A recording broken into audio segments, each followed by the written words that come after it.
اعوذ باللہ من الشیطان الرجیم، بسم اللہ الرحمن الرحیم۔ السلام علیکم ورحمۃ اللہ وبرکاتہ۔ سورہ بقرہ آیت نمبر 17 آج ہم پڑھنے والے ہیں، تو کاپی پینسلز ہاتھ میں لے لیجیے اور امپورٹنٹ پوائنٹس کو نوٹ کرتے جائیے گا۔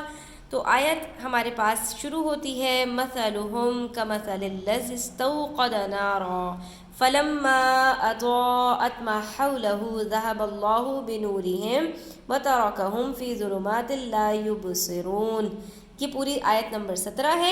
اس کے تفسیر کے لیے آپ ڈسکرپشن باکس میں لنک دیا ہوا ہے، وہاں پر جا کر دیکھ سکتے ہیں۔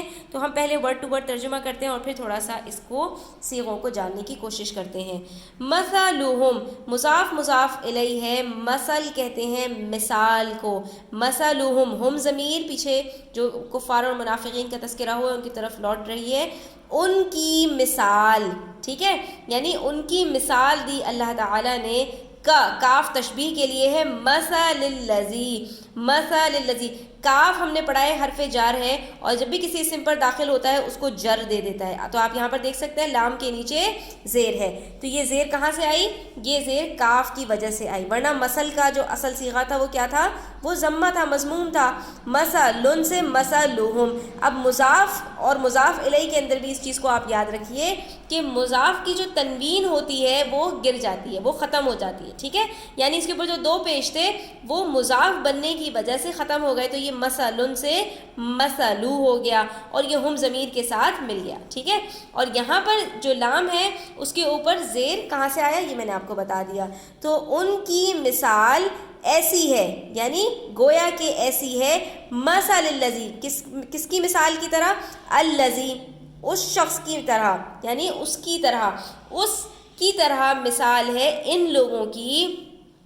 یہ اصل میں تھا استوقدہ، استوقدہ باب استفعال سے، استوقدہ یستوقد استیقاد، یعنی اس کا مطلب کیا ہوتا ہے؟ جو بھی باب استفعال سے الفاظ آتے ہیں ان کے زیادہ تر معانی کے اندر طلب کا معنی پایا جاتا ہے، ٹھیک ہے، یعنی کسی چیز کو طلب کرنا، جیسے استنصرا، تو نصر کہتے ہیں مدد کرنے کو، لیکن استنصرا کا مطلب کیا ہے؟ مدد کو طلب کرنا، یعنی کہ کوئی میری مدد کرے۔ تو استوقدہ، ٹھیک ہے، تو یہاں پر وقدہ یوقدو یہ معنی میں آتا ہے آگ جلانا۔ تو استوقدہ کا کہ اس شخص کی مثال کی طرح ہے جس نے آگ جلانے کو طلب کیا، یعنی کہ جس نے آگ جلانے کی کوشش کی، جس نے آگ جلانے کی کوشش کی۔ نارن، نار کہتے ہیں آگ کو، نارن یہاں پر کیا ہے؟ مفعول بن رہا ہے، ٹھیک ہے، کس کا؟ یہ استوقدہ فعل کا۔ تو اس شخص کی طرح ہے ان لوگوں کی مثال جو آگ جلانے کو طلب کرے، ٹھیک ہے۔ اس کے بعد یہاں پر پس، سو، لما، اب یہاں پر میں آپ یہ دو معنی کے اندر استعمال ہوتا ہے، فرق کیسے پتہ چلے گا؟ پہلا معنی اس کا ہے کہ یہ حروف جازمہ میں سے ہے، ٹھیک ہے، یعنی اپنے ما بعد اگر فعل مضارع ہو تو اس کو جزم دے دیتا ہے اور ماضی منفی کے معنی میں کر دیتا ہے، یعنی گزشتہ اور نفی کے ساتھ معنی میں کر دیتا ہے۔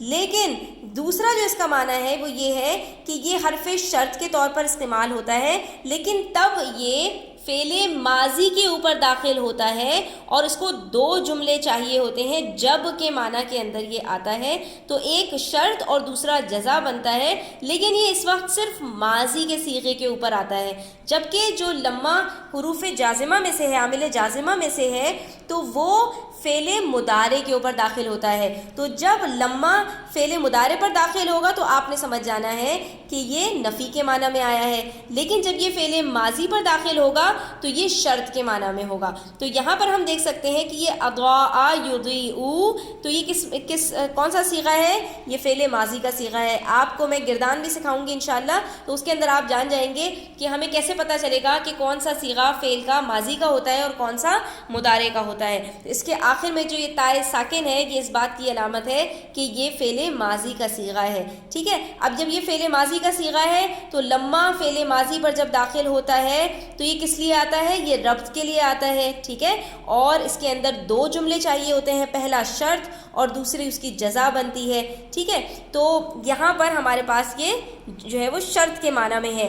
پس جب اضاءت، انہوں نے روشن کیا، کس کو روشن کیا؟ ما حولہ، ما مصدریہ ہے، جو کچھ حولہ ان کے ارد گرد تھا، حول کہتے ہیں ارد گرد کو، ٹھیک ہے، تو حولہو اس کے ارد گرد تھا، یعنی انہوں نے آگ جلانے کو طلب کیا اور جب آگ کو روشن کر لیا اپنے ارد گرد سے، یعنی جو کچھ اس کے ارد گرد تھا اس کو انہوں نے روشن کر لیا، تو آگے ہمارے پاس جزا آ رہی ہے لما کہ شرط یہاں پر مکمل ہو گئی، تو ذہب اللہ بنورہم، ذہبہ کہتے ہیں چلے جانے کو، لیکن یاد رکھیے ذہبہ کے ساتھ اگر ہمارے پاس با جارہ آ جائے، تو یہاں پر آپ دیکھ سکتے ہیں نا یہ جو متعلق بن رہا ہے اس کے پاس با جارہ آ جائے تو اس کا جو معنی ہے وہ اذہبہ کے معنی میں ہو جاتا ہے، یعنی کہ لے جانا، اس کا لازم سے معنی متعدی میں چینج ہو جاتا ہے، یعنی ایک کام کرنا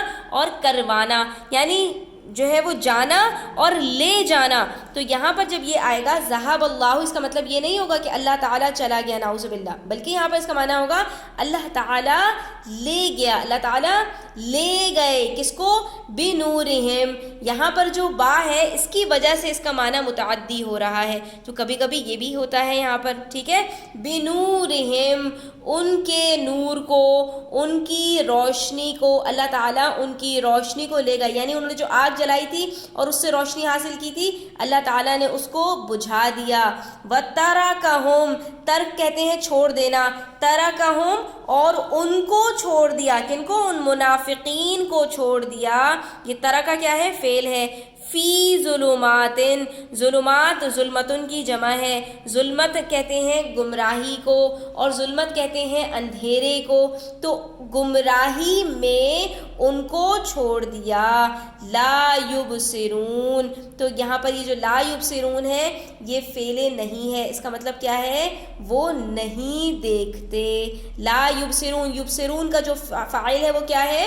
وہ منافقین ہے، وہ نہیں دیکھ سکتے، بصرا یبصرو سے ہے، ابصرا یبصرو، ٹھیک ہے، کہ وہ نہیں دیکھ سکتے، اللہ تعالیٰ نے ان کی روشنی کو بجھا دیا۔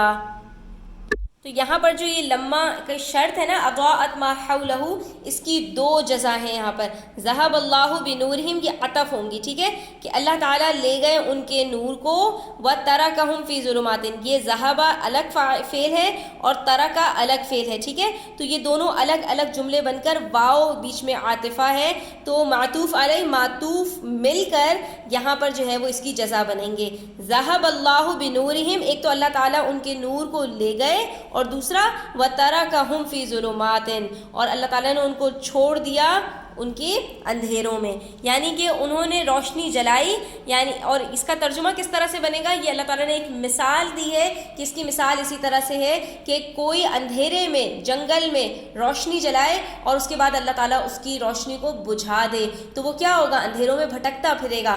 بالکل اسی طرح سے منافقین نے لبادہ اوڑھا مسلمانوں کا، کلمہ طیبہ پڑھا، لیکن دل میں کیونکہ نفاق تھا تو ان کے لیے ان کا اسلام دکھانا، دکھاوا کرنا کچھ بھی کام نہیں آئے گا، قیامت کے دن جب وہ اٹھیں گے تو وہ اندھے بہرے گونگوں کی طرح ہوں گے، ٹھیک ہے، تو یہاں پر یہ ہماری آیت مکمل ہو گئی۔